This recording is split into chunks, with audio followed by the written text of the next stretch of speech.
Hey, what is going on, everybody? Welcome to the Super Lunch Bros Podcast, episode number 40. I am Brendan. And I'm Nate. Hey, we had some weird scheduling. There was a fight on Wednesday for UFC, which is strange. Yeah, there was. Yeah, I mean, that's a Bellator thing. Like, they've done it on Thursdays and Fridays, and I know they're trying to do the Thursday thing now with Bellator, and that's kind of cool, but it's very strange, especially because it was in Abu Dhabi, or Dubai. Yeah, and which means like they held it at night there, I guess. So it happened. The main event started at 11 a.m. here.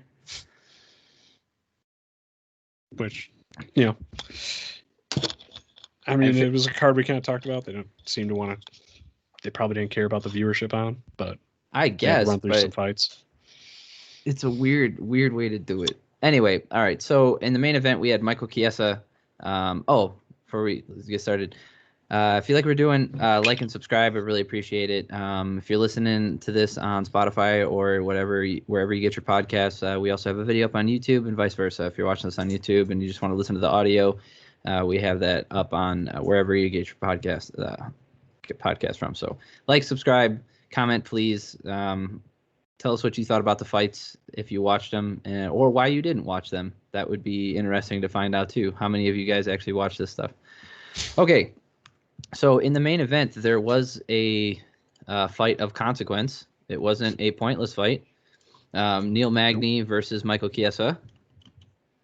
And Chiesa did whatever he wanted, pretty much, for 5 rounds. I mean, he did lose a round on all the judges' scorecards, the third round, which is fine. But there was no moment in the fight where Neil Magny really had control. Like, Chiesa got tired, which he always does. So, that was interesting to see. And Magny never gets out somewhat interesting. Yeah. Well, so I said this during the broadcast, but something interesting is, if Neil Magny's kryptonite is someone who can wrestle and has good cardio, guess who he's not going to win against? Half of the top 5 in his division. He's not gonna beat Colby Covington. He's not gonna beat Kamaru Usman. And I know, that's number 1 and number 2, but if his aspirations are the belt, like, that's who he's gonna have to go through at some point here.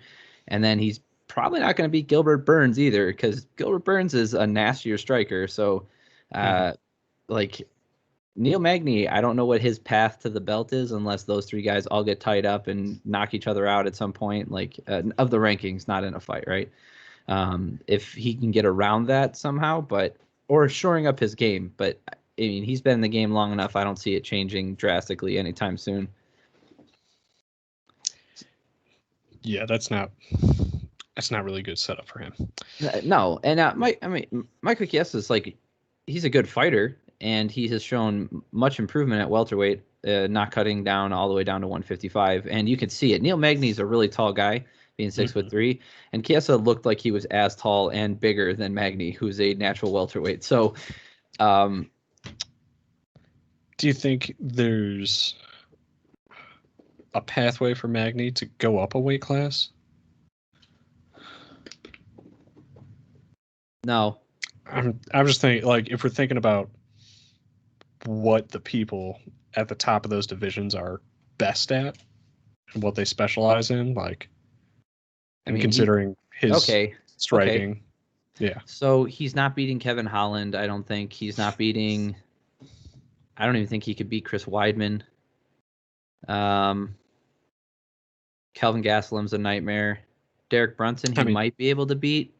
We were talking about 2 UFC divisions that are stacked, so it's not like either one is an easy pathway to victory for him. 185 is a lot easier than 170, I would argue, but it's not.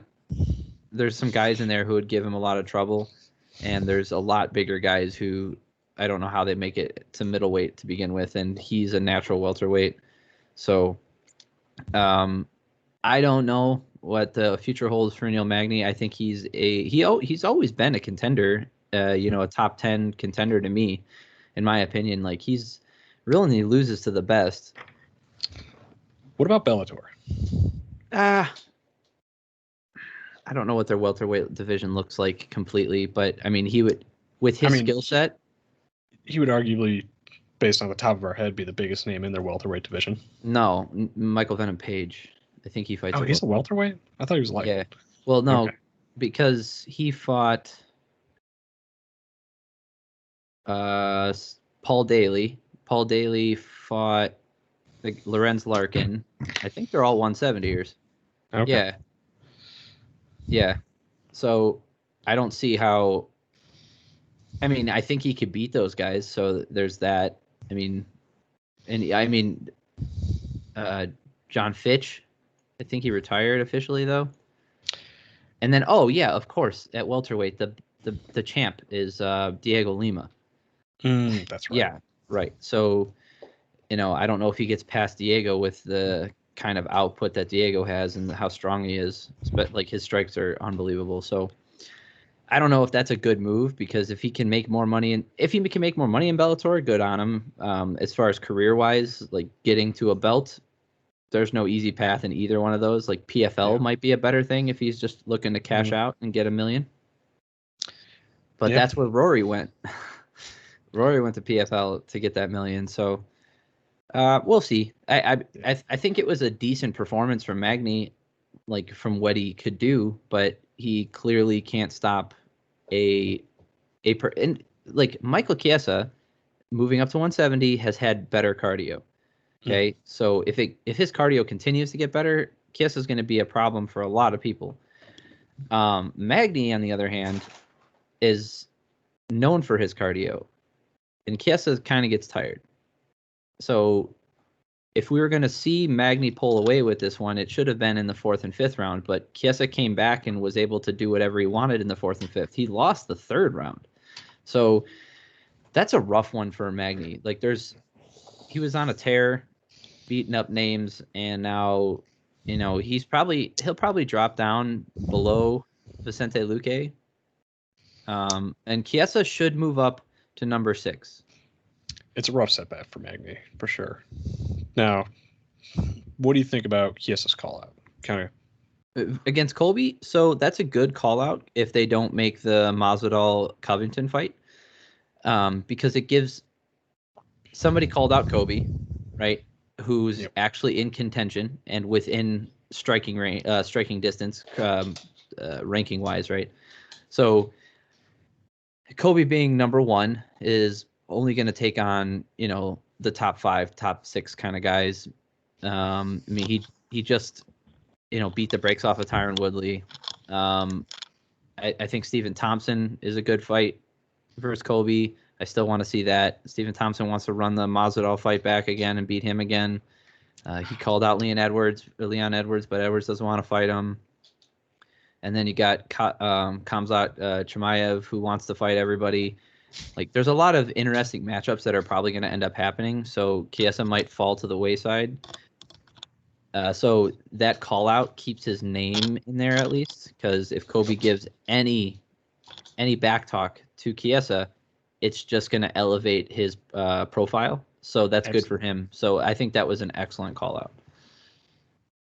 I would wholeheartedly agree. And I mean, we could talk about a lot the last podcast. It's not really an easy path for him either, based on his skill set. So I think he can beat Masvidal.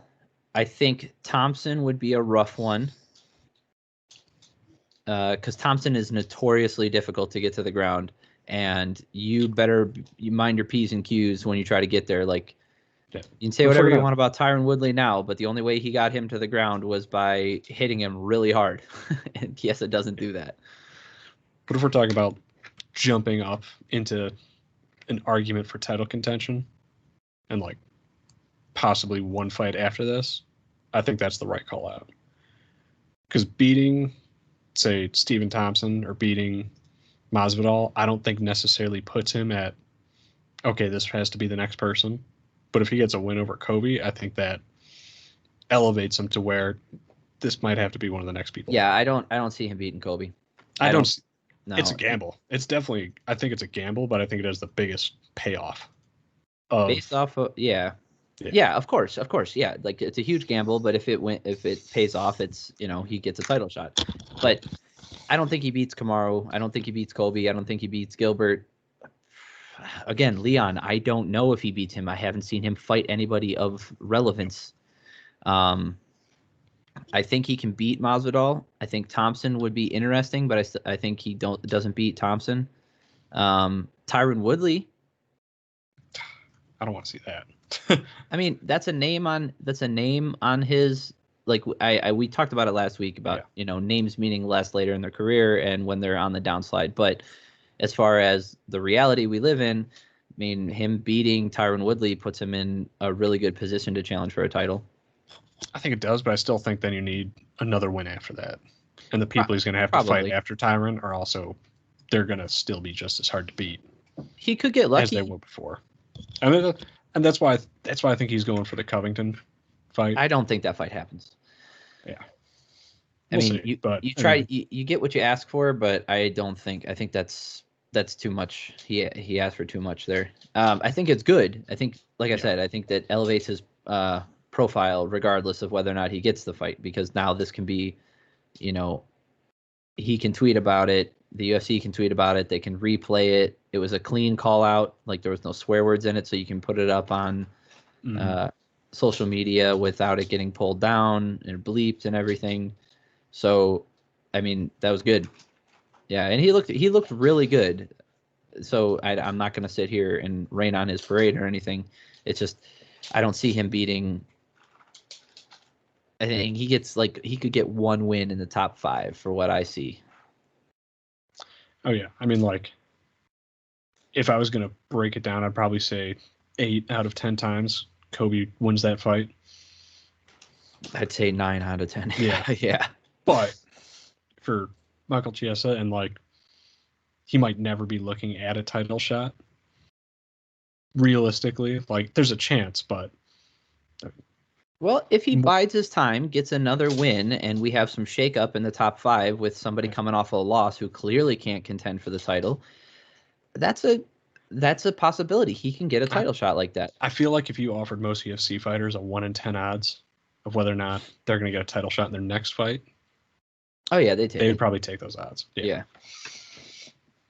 All right. I mean, it was a very long card. Like, holy moly. So, things of note: Warley Alves knocks out Munir Lazez with a body kick. I think he might have broken his rib or bruised his rib. He got him real good with that. That was pretty cool.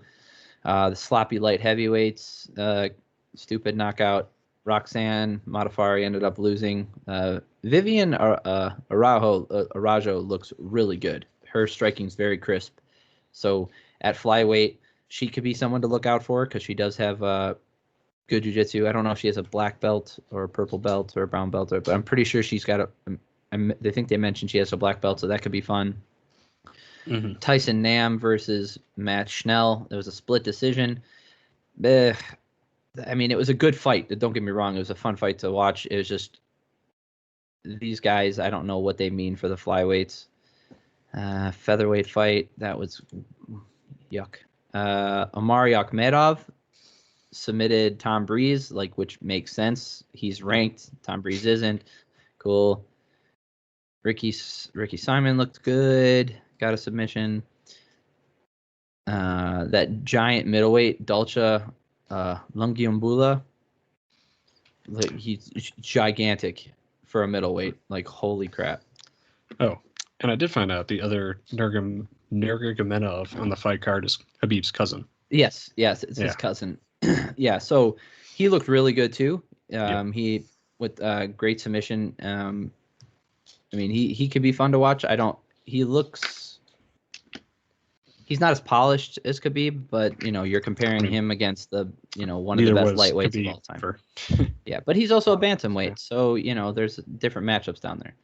Yep. All right, I think that's it for. It wasn't a stinker of a card. It's just there wasn't a lot of fights of consequence except for the main event. Mm-hmm. Okay, so this weekend we already talked about Dustin Poirier versus Conor McGregor, but just to recap, I'm 70-30 on this one. I think Conor goes out. I think Conor does manage to find Dustin's chin at some point and puts him away.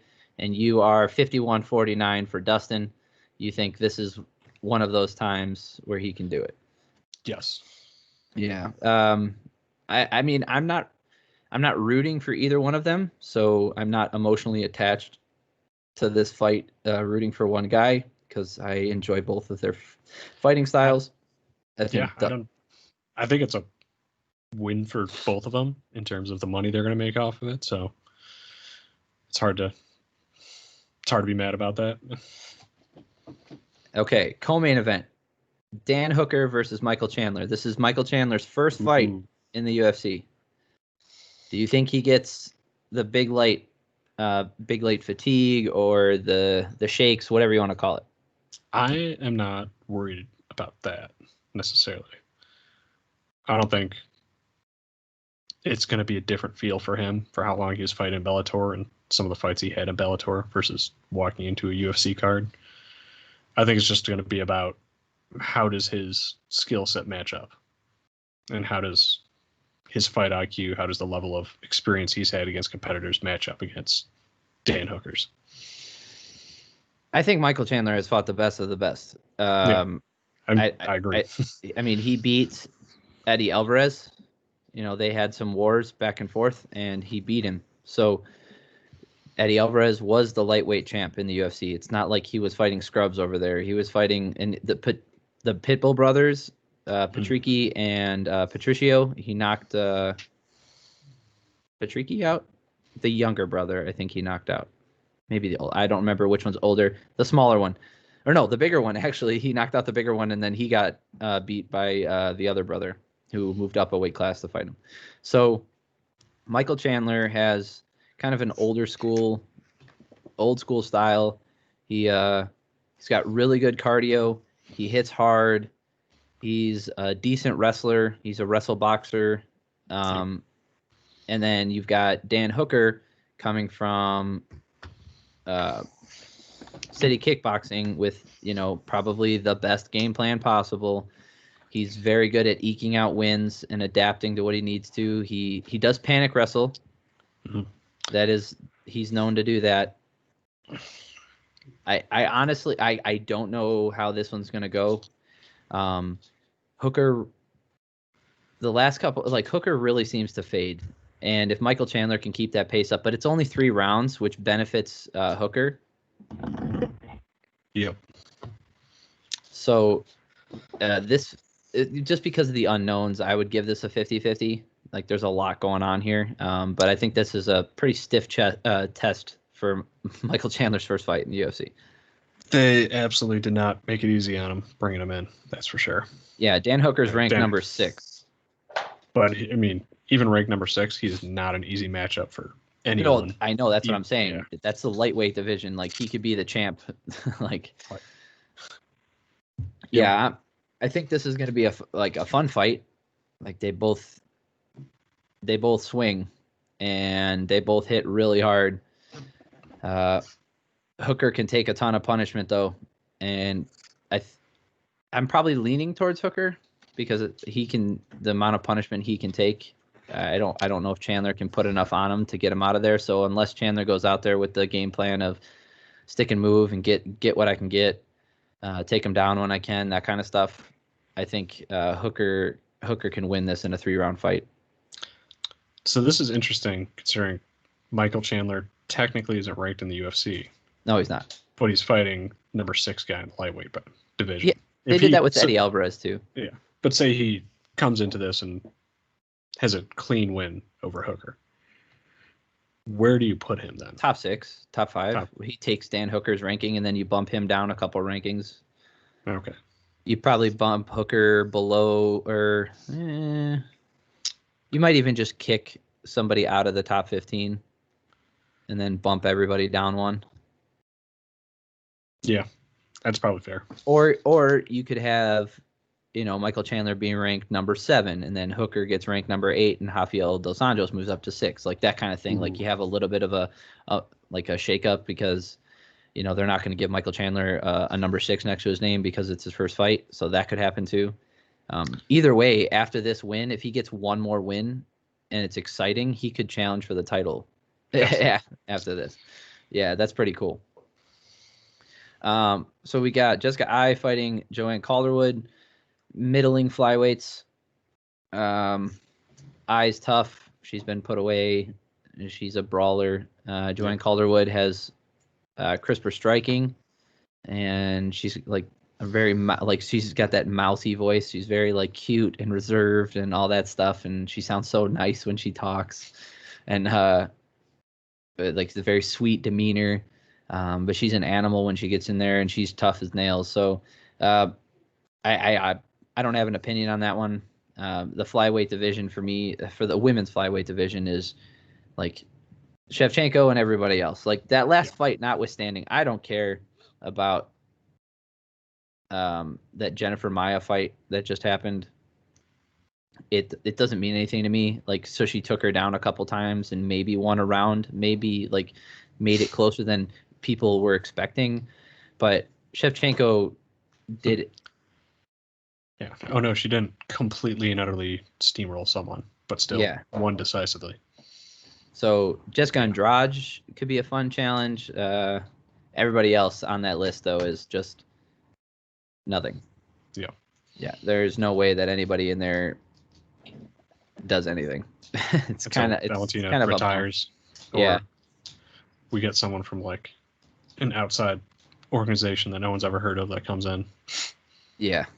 Let's see, lightweight. We got Matt Frevola versus Atman Azaitar. This might be his first fight in the UFC. He's 13-0. Matt Frevola is pretty cool. I like him. Marina Rodriguez versus Amanda Ribas. She's like the happiest person ever. She might as well like be smiling Sam Alvey's like Brazilian female cousin because she's always smiling. Very skilled fighter.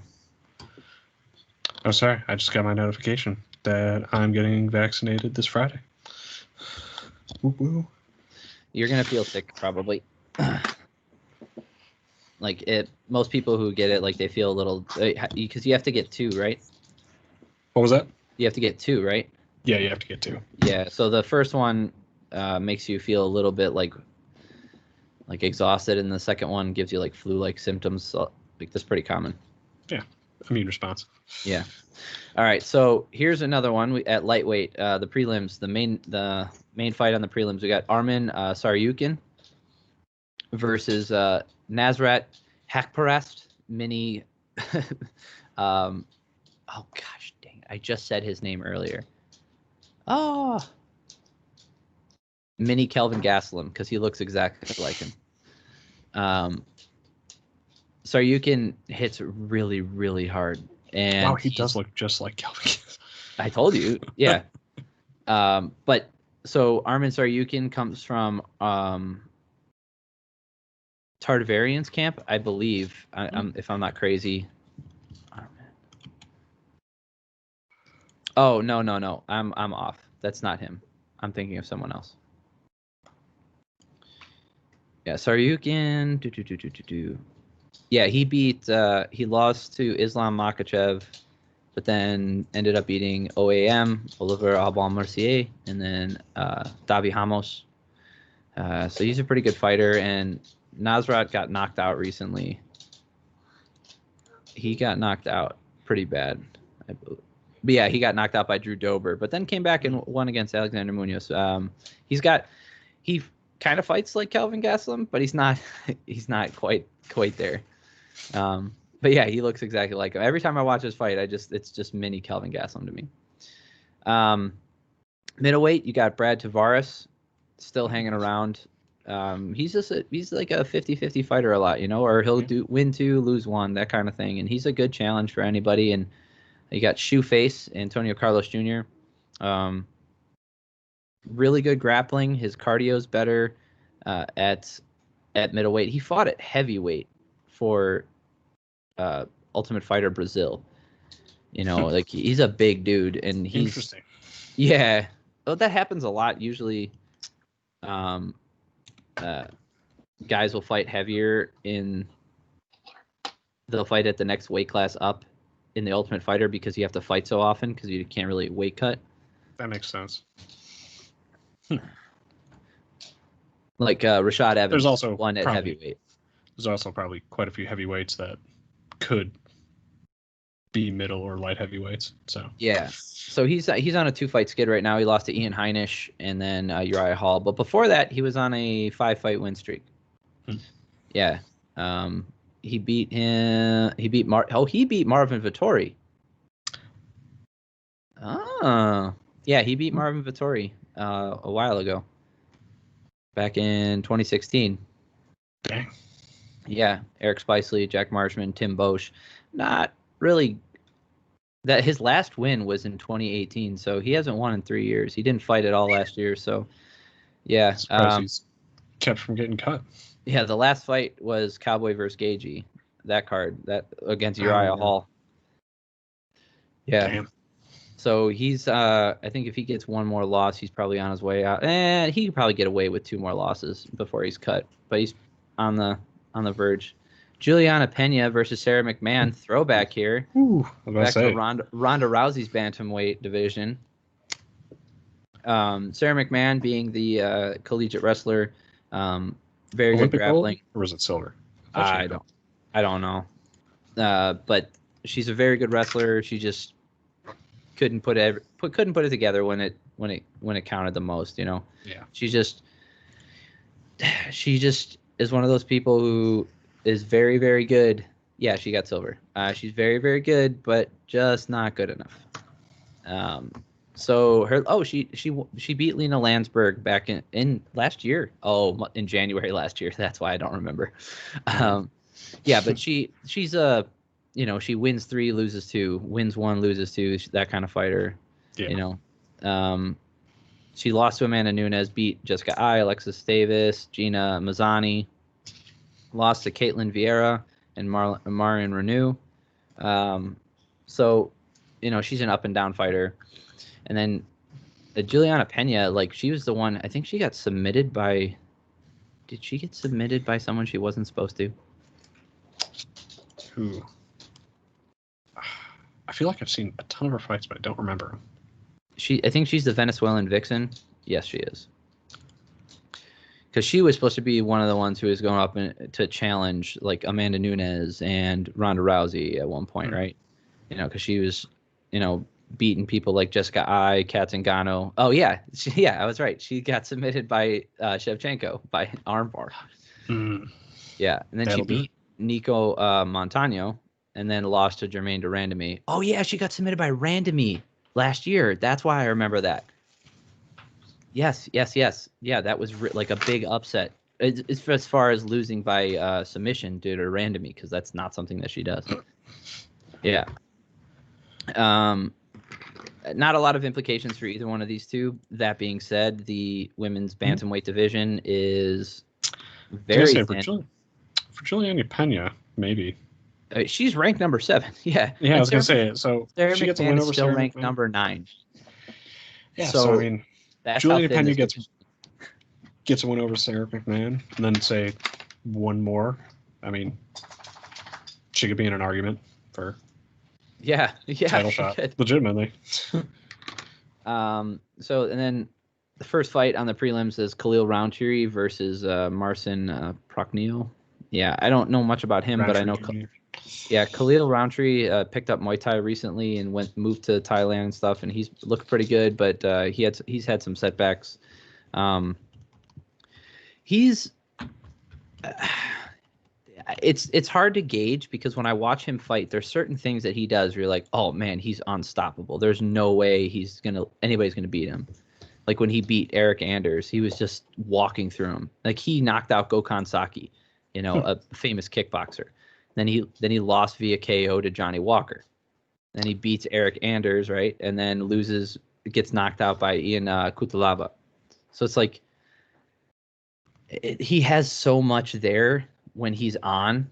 I just feel like he falls apart really easy, and he gets caught. He's been caught quite a few times. So, but it's light heavyweight. Anything could happen. Da-na-na-na. Nick Lentz is fighting on the early prelims. Holy crud. I haven't even looked at the early prelims. Yikes. Yeah, so that's the whole card. That's UFC 257. The main card's pretty good. It's not exactly what I would call classically stacked. The prelim card is pretty interesting. Lots of good fights on there. I And would say in then, terms of headliner, co-headliner, like that's a pretty yeah, solid. yeah. It falls off pretty hard after that. Yeah. Both, it's interesting because both have strong implications in the same division. Yep.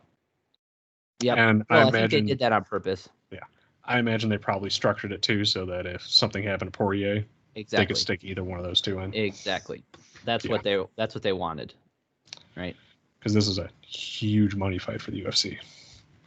Okay, so with the rundown done, let's talk about. I don't think we really went over it, but let's talk about Poirier and McGregor's future here. I think we touched on it. We'll talk about this and then we'll end it. We'll keep this one short because we're gonna do another. We'll do a recap again later this week.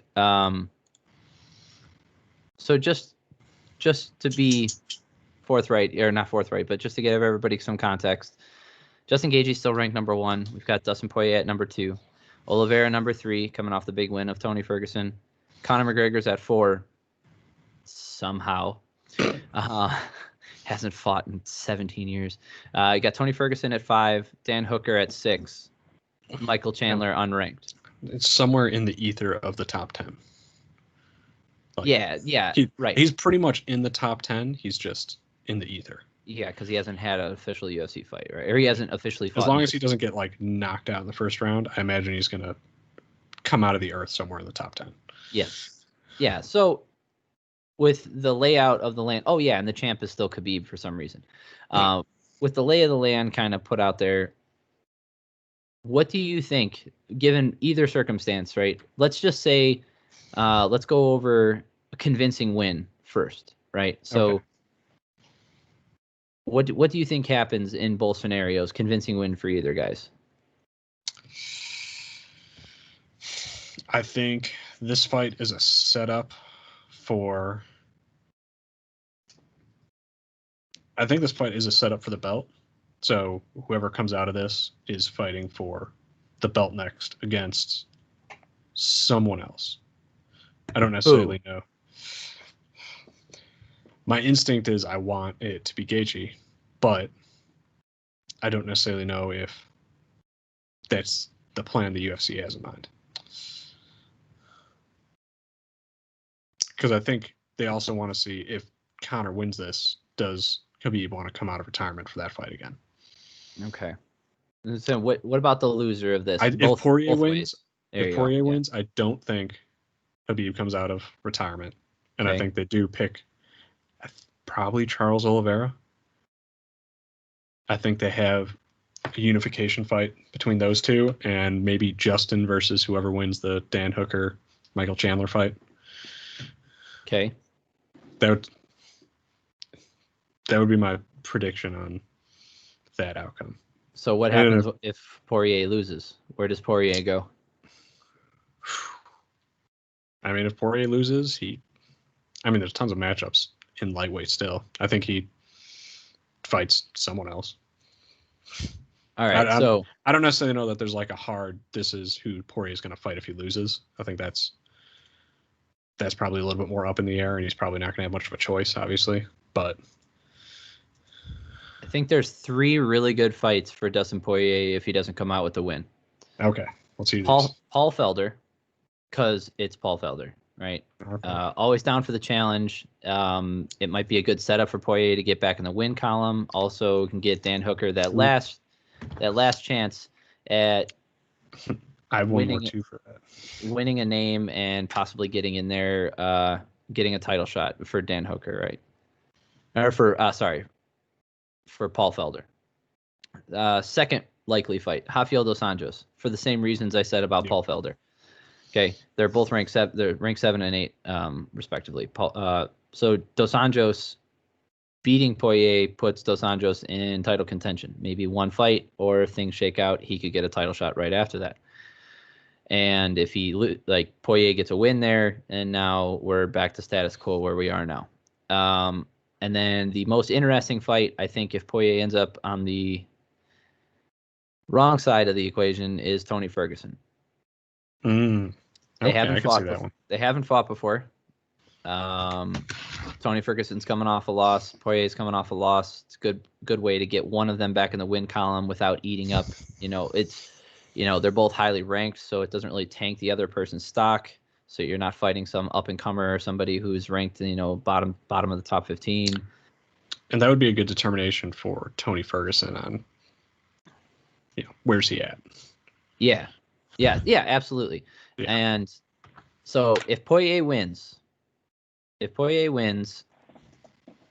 I think obviously he gets a title shot. Like the next fight he has is for the title, and I think it's against Gaethje. I want them to give it back to Gaethje, but I don't know if they're going to turn around and replay him in a. I don't know. It's likely that Gaethje will get a title fight next, and if they don't, I think your scenario comes out. So Gaethje will end up fighting Dan Hooker or Michael Chandler, whoever comes out in the win column there, and then because that's a fun matchup. Yep. And then we end up with Oliveira versus Poirier for the title. And that's a clean way to do it. And I think whoever wins the Chandler Hooker Gaethje fights next for the title.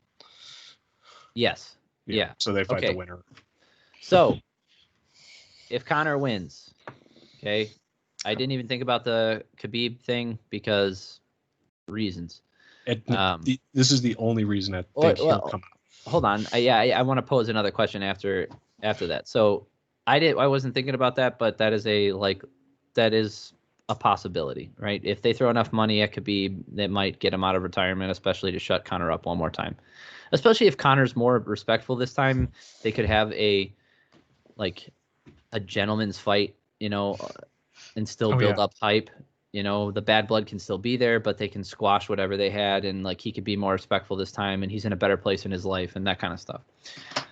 Anyway, the fight I was looking at was Conor McGregor versus Justin Gaethje, because I think that's more likely than Dustin Poirier fighting Justin Gaethje.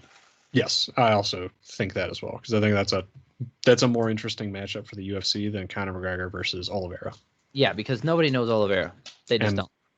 And that's a horrible matchup for Conor, I think. Yeah, somebody with decent cardio who can also grapple, and his striking is looking pretty good. Whereas you have Gaethje who just wants to stand on the feet and bang, right? And that's perfect. Perfect setup. He's still an intelligent fighter. He's got a great coach. He's going to be hard for Conor to put away. I think it'd be a great fight. Yeah. Right. That's the only way I see Gaethje getting a title shot immediately after this fight is if Conor wins and Khabib turns it down. Then I think they give Gaethje that shot again. All right. Well, that's what I was going to ask you is what do you think happens if Khabib doesn't come back? So. Yeah. Okay. That's pretty much it for UFC 257. This one's a little shorter. Let us know if you like that too. If you guys prefer shorter videos, I can chop these up into smaller segments and parse them out throughout the week instead of just blasting everybody with an hour and a half long video that nobody wants to watch. So again, like and subscribe, all that stuff. I really appreciate you guys for listening. Everybody who does. Thanks, Assam. Really appreciate you, bud. Oh yeah, you're number one fan. Love you, brother. Yeah. Anything else you got? No. Looking forward to the fight. Looking forward to getting vaccinated. It's gonna be a good weekend. All right, everybody. Thank you guys so much for listening, and I hope you guys have an awesome day.